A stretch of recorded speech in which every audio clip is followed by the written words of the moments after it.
Hablemos un poquitico de los hijos. Jezreel. Jezreel significa Dios siembra. Y Jezreel es una referencia a la muerte de Jezabel y la casa de Acab. Eso está en 2 Reyes 9, 30 al 33.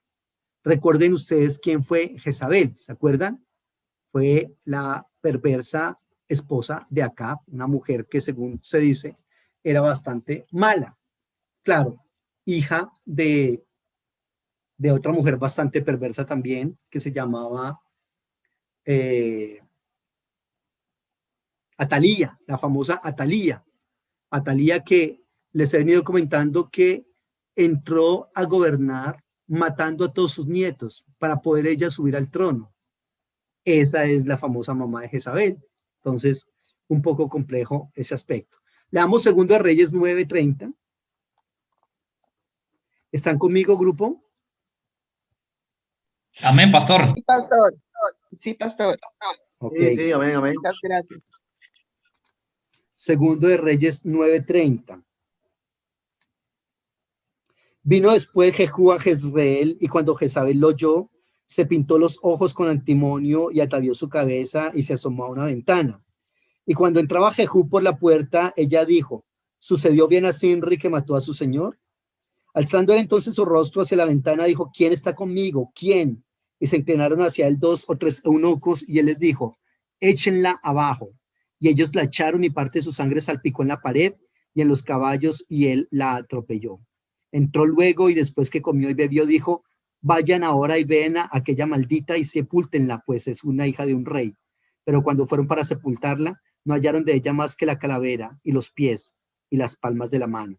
Y volvieron y se lo dijeron, y él dijo: esta es la palabra de Dios, la cual él habló por medio de su siervo Elías Tisbita, diciendo: en la heredad de Jezreel comerán los perros las carnes de Jezabel. Eso está en 1 Reyes 21:23. Y el cuerpo de Jezabel será como estiércol sobre la faz de la tierra en la heredad de Jezreel, de manera que nadie pueda decir: esta es Jezabel. Entonces, aquí hay como una especie de promesa de fertilidad, ¿ya? O sea, va a ser destruida esa mujer y todo lo que significa, y entonces va a volver a sembrarse. Jezreel es un valle fértil, estratégico por la geografía, y era, por la importancia que tenía, una segunda capital. Eso es lo que después, este lugar también se conoce en la Biblia como Valle de Megiddo. ¿Se recordarán ustedes? ¿Han escuchado? Jezreel, Valle de Megiddo, o también es el lugar que se conoce como Armagedón, que es el famoso lugar de las batallas famosas, y algo bastante curioso. En este momento en Israel,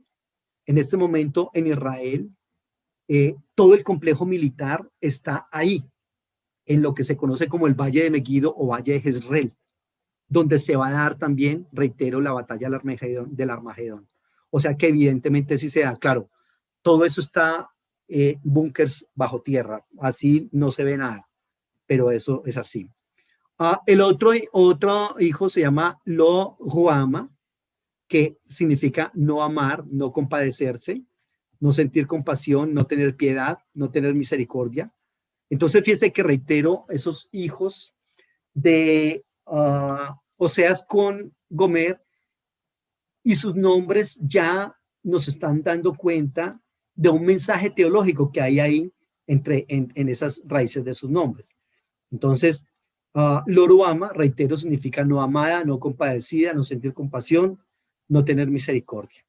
Y la otra se llama Lo-Ammi, que significa: ustedes ya no son mi pueblo, yo ya no seré su Dios. Entonces es bastante fuerte, reitero, esos hijos, nombres de los hijos de Oseas. Preguntas hasta este momento. Preguntas. Pero realmente eran hijos de Oseas o producto del adulterio. Sí, eso también se ha querido como plantear. A ver, pero entonces, ¿los hijos eran hijos de ellos dos o ella ya los tenía por aparte? No, la verdad ya los tenía por aparte según lo que se propone acá. Mire lo que dice en el 1:2. El principio de la palabra del Señor por medio de Oseas. Dijo el Señor a Oseas, ve, tómate una mujer fornicaria e hijos de fornicación, porque la tierra fornica apartándose del Señor. Fue pues, tomó a Gomer, hija de Diblaim, la cual concibió y le dio a luz un hijo.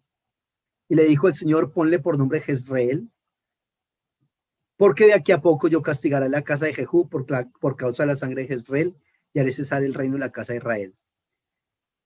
Concibió otra vez y dio a luz, versículo 6, una hija. Y le dijo Dios, ponle por nombre Lo-ruhama, porque no me compadeceré más de la casa de Israel, sino que les quitaré de todo. Versículo 8. Después de haber destetado a Lo-ruhama, concebió y dio a luz un hijo. Y dijo Dios, ponle por nombre Lo-ammi, porque vosotros no sois mi pueblo, ni yo sé vuestro Dios. ¿Listo? Entonces, sí, cuando se dice usualmente de que ve, tómate una mujer fornicaria e hijos de fornicación, porque la tierra fornica apartándose del Señor, es como si ella ya los tuviese, pero no, realmente no. Son hijos de ellos dos, ¿cierto? Son hijos de Gomer, que se los engendra Oseas.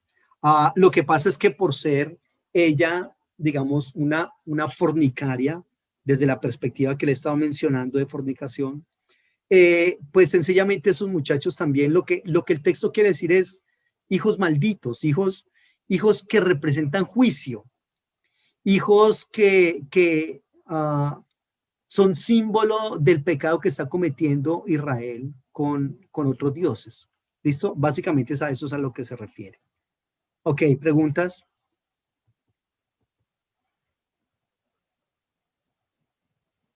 Hablemos un momentico del libro. ¿Qué pasa con el libro de Oseas como tal? Como le comento, el libro presenta algunos problemas que hay ciertos imperfectos y ciertas incoherencias en su transmisión. A partir de eso, se ha dicho que definitivamente o que hay muchos apartados que no son propios de Oseas, sino que son adiciones posteriores, o que Oseas obviamente estaba sacudido emocionalmente por todo lo que le estaba pasando y por eso actúa de X manera. Por otro lado, también resulta extraño el libro en cuanto al dialecto del norte. Obviamente eso se puede hablar solamente en el hebreo. Y efectivamente sí pasa, y creo que les he referido que los de Efraín tenían un idioma ligeramente diferente a los otros. Y eso pues hay que reconocerlo también. Entonces por eso se plantea acá que resultaba un tanto diferente el dialecto al reino del reino del norte al reino del sur. Muy bien. Entonces, se cree que eso tenía un orden que fue cambiado, ya que esas profecías tenían un orden que posteriormente alguien cambió, o que por otro lado también pudo haber sido que parte del material original se haya perdido, pero pues todas esas son, reitero, pues hipótesis, ¿no? Porque nada de eso se puede corroborar, digamos, de manera como tan severa, pues diciendo esto fue lo que pasó y para de contar. No es un poquito complicado. El libro tiene dos grandes divisiones. De eso la idea es que nosotros ojalá pudiésemos identificar esas divisiones en nuestra mente. La primera división es la experiencia conyugal de Oseas y la similitud que esa experiencia tiene entre la relación del Señor y la relación de Israel. Eso está en el capítulo 1 hasta el capítulo 3, versículo 5. Luego del capítulo 4 hasta el capítulo 13 está la segunda parte, que son, o se le ha denominado oráculos que resaltan la controversia de Dios con Israel. Oráculos que resaltan la controversia de Dios con Israel. Eso está en el 4:1 al 13:16. Ahora lo veremos con más detenimiento. Muy bien. Y hay una tercera parte, que es el versículo 14, que es una invitación al arrepentimiento. Siempre el Señor llamando al pueblo al arrepentimiento, y ahorita vemos todos esos aspectos. Muy bien. Entonces, digamos que para trabajar un poco más el aspecto, podemos ver de manera más específica esta división. La primera gran división, que como le comenté, la experiencia conyugal de Oseas y la similitud de esa experiencia entre Israel y el Señor, pues eso está en los capítulos 1 del 1 al 3. Y una subdivisión, reitero, podría ser encabezamiento, que es cuando se presenta. Palabra del Señor que vino Oseas, hijo de Berí, en los días de Usías, Jotán, Acaz y Ezequías, reyes de Judá, y en los días de Jeroboam, hijo de Joás, rey de Israel. Entonces hay un encabezamiento. Luego hay un matrimonio del profeta. ¿Listo? Entonces hay un matrimonio del profeta, como ya lo vimos acá. El Señor le dice, ve y toma una mujer prostituta. Ahora, recordemos que cuando se habla acá de que ve y tómate una mujer fornicaria e hijos de fornicación, porque la tierra fornica apartándose de Jehová, es muy posible que este personaje, reitero, no supiera que era, digamos, una prostituta, una hieródula, sino que con el correr del tiempo él se da cuenta de eso. Al parecer, Gomer como que le muestra una cara amable y una cara de consagración al Señor, al que va a ser su esposo, de tal manera que él no se percata de quién es ella verdaderamente. Y entonces eso termina, digamos, como en una especie de engaño para Oseas. ¿Por qué se dice que ella no pudo haber sido así inicialmente? Porque era un profeta. Y los profetas tenían, como eran hombres de pueblo, hombres que terminaban siendo simbolismo, paradigma para el pueblo, no habría podido casarse con una persona de estas. Aparte de eso, recordemos que había diferentes clases de profetas. Hay profetas cúlticos, hay profetas, digamos, que están más dedicados como a la política o más como a la administración. Hay profetas que son un poco más cortesanos, hay otros profetas que son un poco más pobres, ¿correcto? Oseas es un profeta cúltico, ¿correcto? Oseas es un profeta cúltico. Y para estar tan inmerso en el culto, tenía que estar disfrutando de una mujer, digamos, digna, que ellos la reconocieran como digna. Entonces, esas son las cosas que se han dicho. No creemos que sea, digamos, una característica de ella permanente, sino que con el correr del tiempo, reitero, ella se le muestra a Oseas como una adoradora de Baal, del Dios de Israel y todo este asunto, y con el correr del tiempo va sacando pues la casta y diciendo, no, es que a mí el que me gusta adorar es a Baal, y entonces se deleita de esa manera. ¿Listo? Ahí está en los capítulos 1, versículo 3 al versículo 9, los hijos del profeta, con significados proféticos cada uno, ¿cierto? Luego en el 1, 10 y 11 está el anuncio de la restauración y el pleito de Dios con Israel. Leamos capítulo 1, versículos 10 y 11. Con todo será el número de los hijos de Israel como la arena del mar, que no se puede medir ni contar. Y en el lugar en donde les fue dicho, ustedes no son mi pueblo, les será dicho, ustedes son el pueblo, son hijos del Dios viviente. Y se congregarán todos los hijos de Judá y de Israel y nombrarán un solo jefe y subirá de la tierra porque el día de Jezreel será grande. ¿Listo? Muy bien. Y luego está el pleito de Dios con Israel, que eso está en el capítulo 2, versículo 1 en adelante.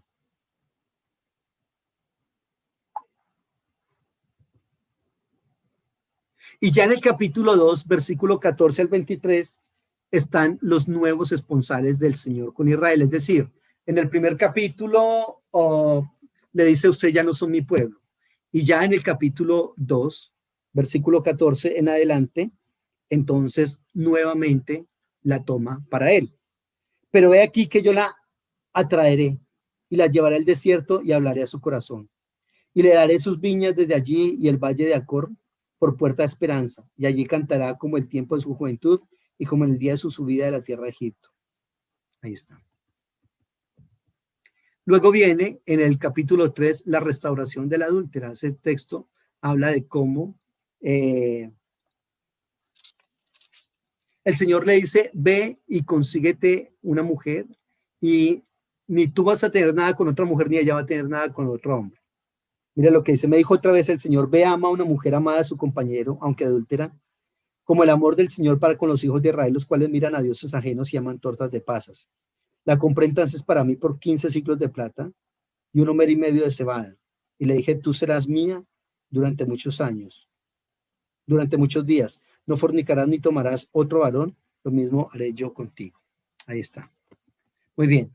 Un segundo aspecto son los oráculos que resultan de la controversia entre Dios e Israel. Aquí en el libro de Oseas, curiosamente, hay varios ribs. ¿Qué es un rib? Permítame, le digo dónde están esos ribs. Es un término que se utiliza como pleito, litigio. Ahí está. El 2.4, el 4.1 y el 12.3. ¿Qué nos dice el 2.4? Alguien que me colabore, por favor, leyendo el 2.4, el 4.1 y el 12.3. El 2.4 dice, ni tendré misericordia de sus hijos porque son hijos de prostitución. Sí. Aquí, obviamente, infortunadamente, no. A ver, bueno, ni tendrá misericordia de sus hijos porque son hijos de prostitución. El término rib, aquí lo colocaron un poquito más arriba, en el 2.2. 2.2. Contiendan con su madre, contiendan porque ella no es mi mujer, ni yo soy su marido. Ese término, entonces, contiendan, es el término rib en el hebreo que, como les decía, es como una representación de una especie de pleito en una corte, ¿ya? Entonces, por lo general hay un abogado, hay unos acusados, hay un juez, se le dice al acusado, se le lanzan unas preguntas y se le dicta una sentencia. En la Biblia hay muchos rib, sino que el rib más completo que hay es el de Isaías capítulo 3, versículo 13, creo que en adelante. Pero acá en el libro de Oseas hay 3 rib. Y si bien no tienen tantas, digamos, características como el de Isaías, por lo menos sí, reitero, son otros rib. Leamos el 4.1 y el 12.3, por favor. El 4.1 dice, escuche la palabra del Señor, oh pueblo de Israel. El Señor ha presentado cargos en contra tuya diciendo, no hay fidelidad, ni bondad, ni conocimiento de Dios en tu tierra. Muy bien, gracias. Ahí está entonces, reitero, la otra sección que va a plantear también un pleito entre Dios y su pueblo. ¿Listo? El Señor contiende con los moradores de la tierra, porque no hay verdad, ni misericordia, ni conocimiento de Dios en la tierra. Y el 12.3, ¿qué dice?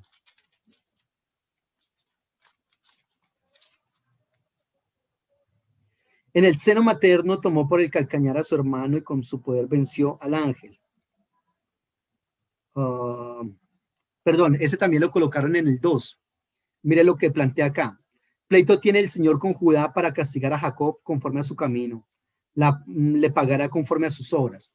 Aquí, ¿qué pasa? ¿Por qué estos rib de los que le estoy hablando, por qué aparece la palabra pleito o contienda en versículos diferentes a los que estoy planteando acá? Porque en el hebreo están en esos versículos, 2.4, 4.1 y 12.3. Pero el traductor, en el momento de hacer la traducción, considera que mejor colocar esta palabra acá, que nos sirva de introducción a todo lo que viene de ahí hacia abajo. Entonces, por eso cambia el orden en el cual están muchas veces las palabras en el hebreo, pero eso no hay problema. Eso es sencillamente la decisión que tomó el traductor en el momento de hacer esa traducción. ¿Listo? Muy bien. Pero estamos hablando de las subdivisiones más específicas del libro. Ahí está, por ejemplo, en el 4, del 1 al 19, el pecado de la idolatría. En el 5.1, un pueblo que es muy rebelde, tremendamente rebelde, y por eso se les anuncia el castigo, según el 5.12. Hay un arrepentimiento, pero es un arrepentimiento superficial, no es genuino. El Señor no está contento con eso. El Señor le dice al pueblo de Israel que su justicia es como la nube de la mañana.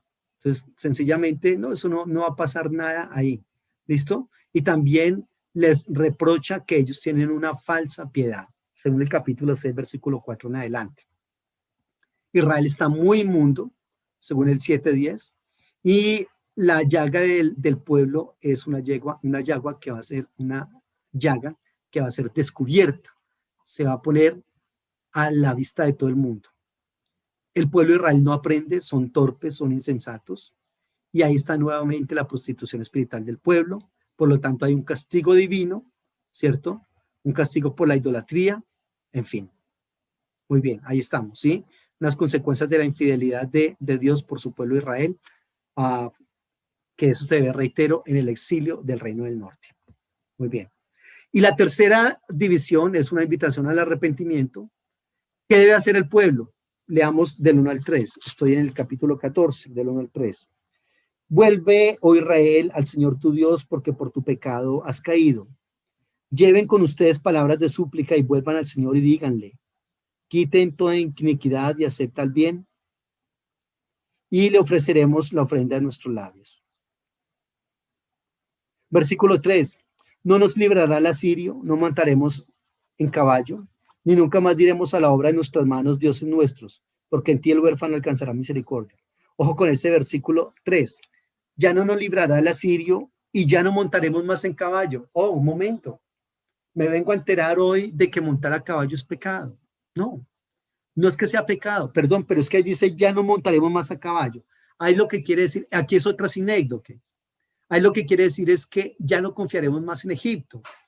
Lo más representativo de Egipto eran los caballos, y por eso entonces es que dice, no, ya no montaremos más en caballo, es decir, ya no confiaremos más en Egipto, solamente confiamos en ti, Señor. ¿Listo? Pero por otro lado, Dios también se compromete a hacer ciertas cosas. ¿Cuáles son esas cosas? 14 del 4 al 8.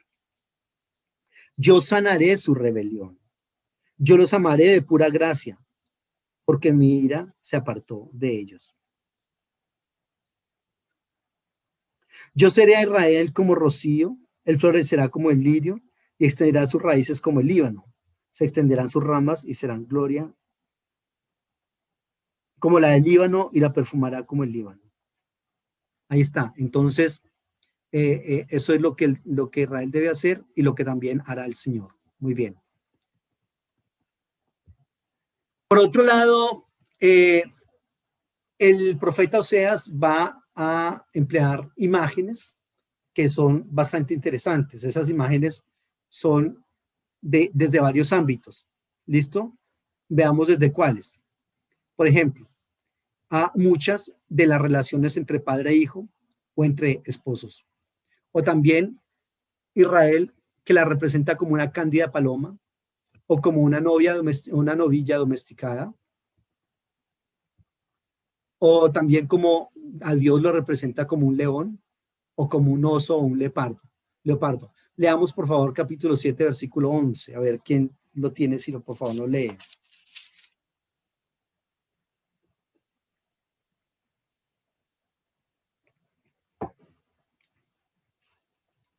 Efraín fue como paloma incauta, sin entendimiento. Llamarán a Egipto, acudirán a Asiria. Entonces, en ese caso se propone que Efraín o Israel, como estamos hablando del Reino del Norte, es como una paloma, como ingenua, que piensa que esos pueblos lo van a ayudar y no. Al contrario, se les está sirviendo en bandeja de plata, ¿no? Entonces, eso es lo que dice. O también para ellos es como una novilla domesticada. Mire lo que es el capítulo 10, versículo 11. Efraín es novilla domada que le gusta trillar, mas yo pasaré sobre su lozana cerviz. Haré llevar el yugo de Efraín, arará Judá, quebrará sus terrores Jacob. Entonces acá se habla de que es una novilla domada, que le gusta trillar. Muy bien. También representa a Dios como un león. Miren lo que dice en el 5:14. Estoy diciéndole que en el libro se encuentran muchas figuras literarias y muchas comparaciones. Esas comparaciones, por lo general, tienen que ver como es una sociedad agreste, pues tiene que ver con todo lo que es como el agro y los animales y todo ese asunto. Mira lo que es el 5:14. Porque yo seré como león a Efraín. Una novilla domesticada. Dios es un león. Mire lo que dice en el 13:7.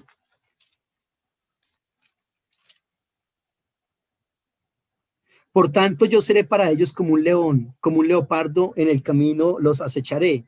Como osa que ha perdido los hijos, los encontraré y desgarraré las fibras de su corazón, y allí los devoraré como león. Fiera del campo los despedazará. Ahí está. Entonces, fíjese que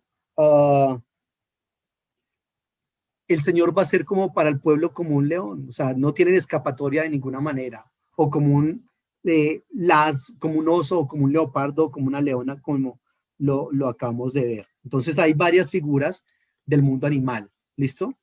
Hay, también hay varias figuras del mundo vegetal. Israel, por ejemplo, es como una viña. Mire lo que dice en el 10:1.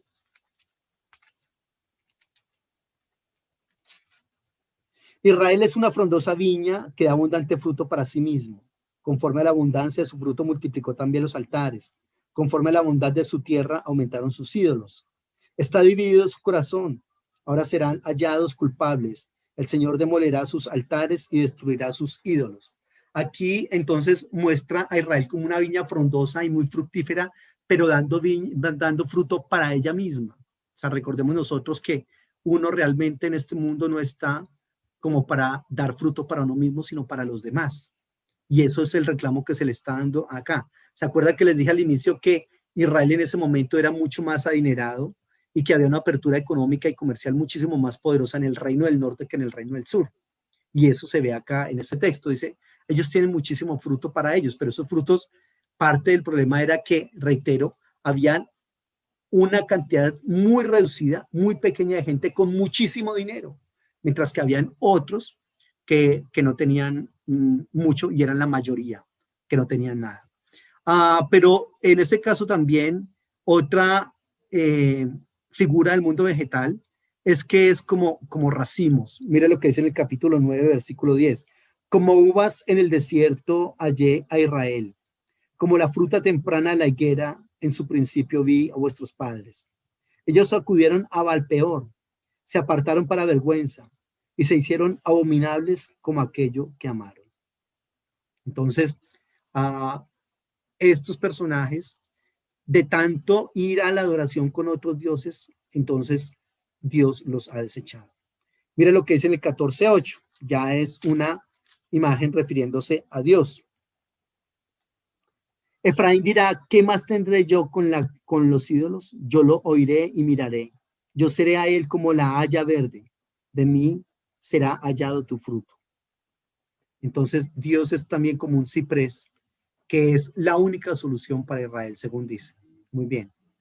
En el capítulo 7, versículo 4.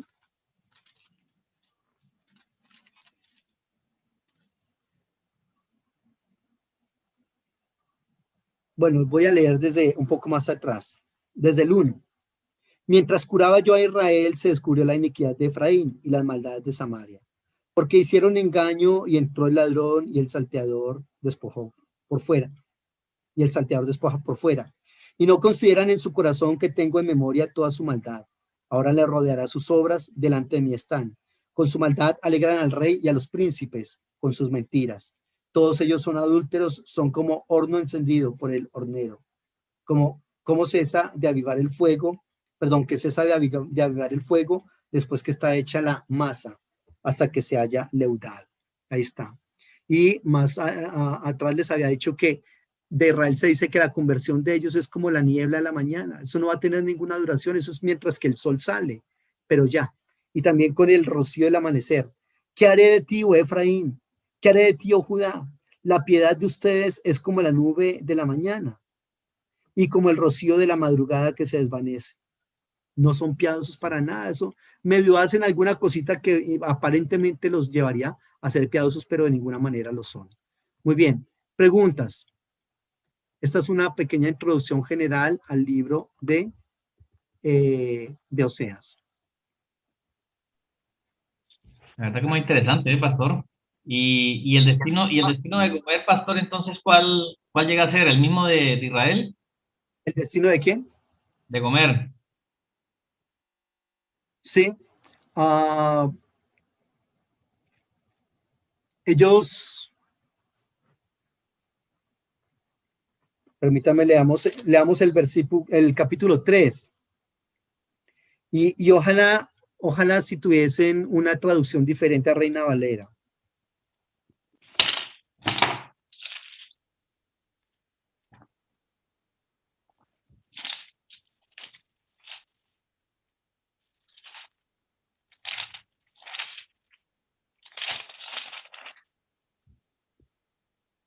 ¿Le leo esta versión, pastor? Sí, por favor. 3, todo el capítulo que son 5 versículos nomás. Dice, entonces el Señor me dijo, ve y ama otra vez a tu esposa, aun cuando ella comete adulterio con un amante. Esto ilustrará que el Señor aún ama a Israel, aunque se haya vuelto a otros dioses y le encanta adorarlos. Así que la recuperaré pagando 15 piezas de plata, 5 canastas de cebada y una media de vino. Entonces le dije, tienes que vivir en mi casa por muchos días y dejar la prostitución durante ese tiempo. Deja la prostitución. Durante ese tiempo no tendrás relaciones sexuales con nadie, ni siquiera conmigo. Esto muestra que Israel estará por mucho tiempo sin rey, ni príncipes, ni sin sacrificios, ni columnas sagradas, ni sacerdotes, ni siquiera ídolos. Pero después el pueblo volverá y se dedicará al Señor su Dios y al descendiente de David, su rey. En los últimos días temblarán de asombro ante el Señor y su bondad. Ahí está. Entonces, al parecer, según esto, es como si digamos, la experiencia conyugal hubiese llegado a feliz término, ¿correcto? Y que hubiese, digamos, eh, tenido, pues, por fin, digamos, una relación, pues, sana, por lo menos en los posteriores días de eso, ¿ya? Entonces, eso es como lo que se plantea al respecto, entre ellos. Pero la verdad, el texto no deja como mucho, finalmente, qué pasó con Gomer posteriormente. Solamente se plantea lo que está acá. Eh, Aquí habría que ver, por ejemplo, las famosas etapas del amor entre Dios e Israel, que todo eso va a caracterizar, reitero, también la relación entre su esposa y el profeta.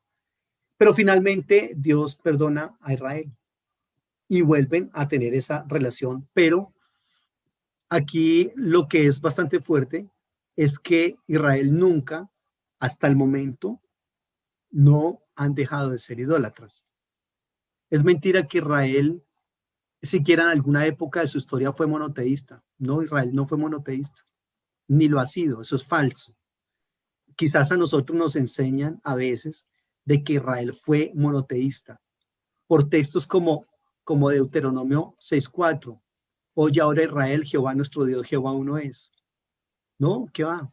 Israel de ninguna época de su historia adoró solamente al Dios de Israel, nunca, nunca, nunca. Hubo algunos personajes que entendieron esa parte y adoraron al Dios de Israel solamente. Pero entre esos están los profetas, están algunos reyes piadosos, están algunos sacerdotes piadosos también.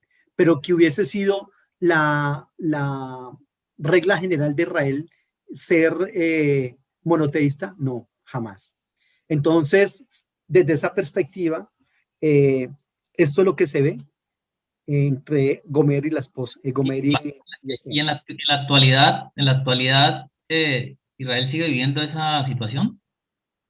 claro, claro, en la actualidad Israel, eh, y bueno, ahí me adelantaría un poquitico, en la actualidad aquí se habla de la adoración, la próxima clase voy a hablar un poco más específicamente de Baal, un poco cosas que no les he dicho hasta ahora. Y un estudiante una vez en la universidad me preguntaba, profe, ¿usted conoce algún grupo étnico que siga adorando al dios Baal? Y yo le dije, sí, lo conozco. Pero esos grupos no están por allá, uno diría que están por allá en una selva, internos en una selva, o por allá en un desierto, qué sé yo. No. ¿Sabe cuál es el grupo que adora a Baal en la actualidad? La Iglesia Cristiana Evangélica y el pueblo de Israel. Porque el dios Baal es lo que en el Nuevo Testamento se conoce como el dios Mamón, que es el dios dinero. Y eso es lo que se está adorando en las iglesias evangélicas a partir de la teología de la prosperidad. La teología de la prosperidad es el mismo culto al dios Baal, salvo las orgías que se hacían allá. Pero todo aquello económico que se le atribuye a Baal, se le sigue atribuyendo hoy a partir o a través de la teología de la prosperidad. Y el culto, el Dios de Israel en este momento, ¿cuál es? ¿El Dios de Israel es el Dios, el del tetragrama? No. El culto, el Dios de Israel en este momento es el Dios Mamón, el Dios dinero. Son los dueños de los grandes capitales del mundo. No vayamos a creer que Israel es el pueblo de Dios. Eso no es correcto. La comunidad LGTBI más grande del mundo está en Israel. Y hacen unos carnavales bravos, serios a la comunidad LGTBI. Y no son temerosos del Señor. Hay de todo. O sea, eso es como decir, Colombia es un país cristiano, cristiano católico o cristiano evangélico, ¿sí? Eso es cierto, pero nominalmente. O decir, por ejemplo, Estados Unidos es un país protestante, es cierto. Alemania es un país protestante, ustedes que están más cerca allá, pero vaya a mirar la sociedad alemana y vaya a mirar la sociedad norteamericana a ver cómo le va, ¿ya? Por otro lado, también, por ejemplo, se planteó cómo todos esos vientos de la reforma estuvieron, por ejemplo, en Holanda. Los que estén por ahí cerca de Holanda, ustedes están, me imagino que están más empapados que yo de eso. Pero en Holanda la cosa es seria. Y Holanda no fue un país protestante durante muchísimo tiempo. Entonces, fíjese que una cosa es que son países nominales en cuanto a cristianismo, protestantismo, catolicismo. Mire Colombia. Colombia es un país a morir religioso, ya sea cristianismo católico o cristianismo evangélico. Pero mire la corrupción tan brava que hay. Pero mire la cantidad de asesinatos, de muerte, de todo ese asunto, y somos católicos. Y nos rasgamos las vestiduras y hacemos marchas porque a nuestros hijos no los va a educar nadie con la ideología de la comunidad LGTBI. No, señores. Pero hacemos una cantidad de cosas y somos entonces nominalmente pertenecientes a una religión, pero eso delante de la presencia del Señor no tiene mucho que aportar. Pastor, o sea que en base a lo que, bueno, que uno dice, escuchar que, bueno, que el pueblo de Israel tiene un propósito, Dios tiene un propósito con el pueblo de Israel, y en base a lo que me acaba de decir de que sigue la idolatría al dios Baal, o sea que está propenso a que vuelva a repetir la historia, ¿no? De volver a ser sometido, por lo menos lo que estamos viendo ahora. No, es que el propósito de Dios para Israel ya pasó. O sea, ¿cuál era el propósito de Dios para Israel? Sencillamente era traer al Salvador del mundo que naciera en ese grupo étnico. Por eso la Biblia habla de que la salvación viene de los judíos. Claro que sí, la salvación para nosotros, en el sentido de que entendemos, pues, el Cristo encarnado y todo ese asunto, ¿ya? Pero ese es el propósito. Nosotros tenemos que ver que todo propósito tiene una característica. De ahí en adelante, ¿qué tiene que hacer Israel? Pues como cualquier otro pueblo tiene que cumplir con la ley del Señor. Yo sé que hay una teología, de pronto usted la han escuchado mencionar, de que todo israelita por ser israelita es salvo. No, eso no es cierto. Eso no es cierto. Israel tiene que también reconocer al Salvador del mundo, si quiere ser salvo. O si no, no va a poder serlo. Pensar que, reitero, hay teologías que dicen, ningún israelita está en el infierno ni estará porque son el pueblo de Dios. No, eso es falso, mijo. Eso es muy falso. ¿Qué dice José Alfredo? O sea, Dios está airado entonces con todo con la prostituta, o sea, con esa, por lo que le presentó o sea, que se tuvo que casar, o sea, con la prostituta y todo, o sea, está airado, ¿no? En ese sentido, ¿no? Sí, claro que sí. y Dios también está airado con el mundo en este momento. Si bien nosotros estamos en lo que se conoce como la época de la gracia, ¿no? El tiempo de la gracia. La gracia es más compleja que la ley, desde mi perspectiva, porque en la época de la gracia, en el periodo de la gracia, las leyes se elevan hasta el punto de la escatología. Y es más complicado porque en la ley decía, si un hombre es encontrado con una mujer adulterando, los apedrearás. Pero la gracia dice, no, es que no es el acto sexual, es que si la miró y la codició en su corazón ya es adulterio. En el Antiguo Testamento era, no matarás, pero acá dice, cuidado, cualquiera que le diga necio o fatuo a su hermano, o cualquiera que aborreciera a su hermano, se convierte en un homicida. Entonces, las cosas se complican un poco más acá, ¿no?